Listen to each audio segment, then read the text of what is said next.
Même si l'influence de l'école de Düsseldorf a perduré jusqu'à la Première Guerre mondiale, les tensions entre tenants d'un romantisme d'atelier léché et partisans d'une peinture de plein air plus spontanée ont facilité le développement d'écoles européennes ouvertes aux nouvelles tendances, malgré la volonté d'une association comme la Sonderbund de conserver une unité.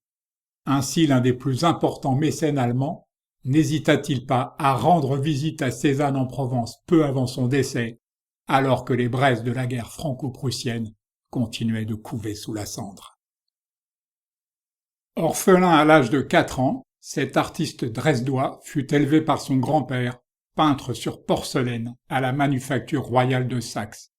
Il fut l'élève de Caspar David Friedrich et de Johann Christian Dahl. Ce paysagiste norvégien fut à Düsseldorf l'élève de Hans Gude et Adolf Tillmann. Rentré à Oslo pour raisons politiques, il reviendra en Allemagne à diverses reprises avant de s'y établir définitivement.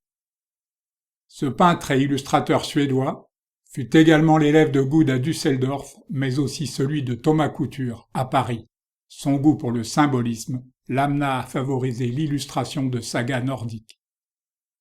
Sur ce peintre prussien, un critique écrivit « Une sorte de poésie ossianique flotte sur ces plateaux, et la magnifique nature sauvage parle à notre esprit d'une manière merveilleusement poétique. » Ce paysagiste autrichien ne passa que peu de temps à Düsseldorf avant de revenir en Autriche, où il obtint la chaire de professeur de peinture de paysage à l'Académie de Vienne, puis d'en devenir le directeur. Ce peintre allemand resta 6 ans à l'Académie des Beaux-Arts de Düsseldorf, où il fut l'élève studieux des deux frères Aschenbach. Il est d'ailleurs parfois difficile de distinguer ses œuvres des leurs. Après un passage à Londres et la rencontre bénéfique d'Albert de Saxe-Cobourg-Gotha, cet artiste essois deviendra un peintre apprécié de la cour anglaise et de la reine Victoria, qui lui achètera des tableaux. Cet autre artiste essois sera de son côté très apprécié à la cour de Bavière, auprès de laquelle il avait été introduit par Schirmer, son professeur à Düsseldorf.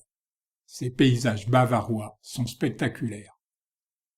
Voilà un autodidacte du paysage saxon puis bavarois qui créa une école de peinture à Munich. Je n'ai pas d'informations sur son séjour à Düsseldorf, ses tableaux historico-héroïques étant passés de mode. Cet artiste formé à l'Académie des Beaux-Arts de Saint-Pétersbourg est l'un de ceux qui ne quittèrent jamais Düsseldorf après en avoir suivi les cours, sauf pour des voyages d'études, comme ici à Rügen. Cet élève de l'école des Beaux-Arts de Cassel rejoindra Düsseldorf dans le but d'y parfaire sa technique animalière. Ses paysages peuplés d'oiseaux de basse-cour lui valurent le surnom de « peintre des oies ». Voilà encore un intime des frères Aschenbach qui fréquenta assidûment leurs ateliers à Düsseldorf. C'est d'ailleurs avec Oswald, le plus jeune, qu'il visita l'Italie, sujet essentiel de sa production future. Ce peintre est associé à l'American Barbizon School, plus qu'à l'école de Düsseldorf. Mes meilleurs tableaux, écrivit-il, viennent de l'intérieur. Je ressens une émotion et je peins immédiatement une toile qui l'exprime. Je ne reviendrai pas sur la place faite aux femmes dans l'histoire de l'art, c'est un combat qui dépasse mes capacités. Voilà une artiste autrichienne au talent exceptionnel qui témoigne de cette injustice.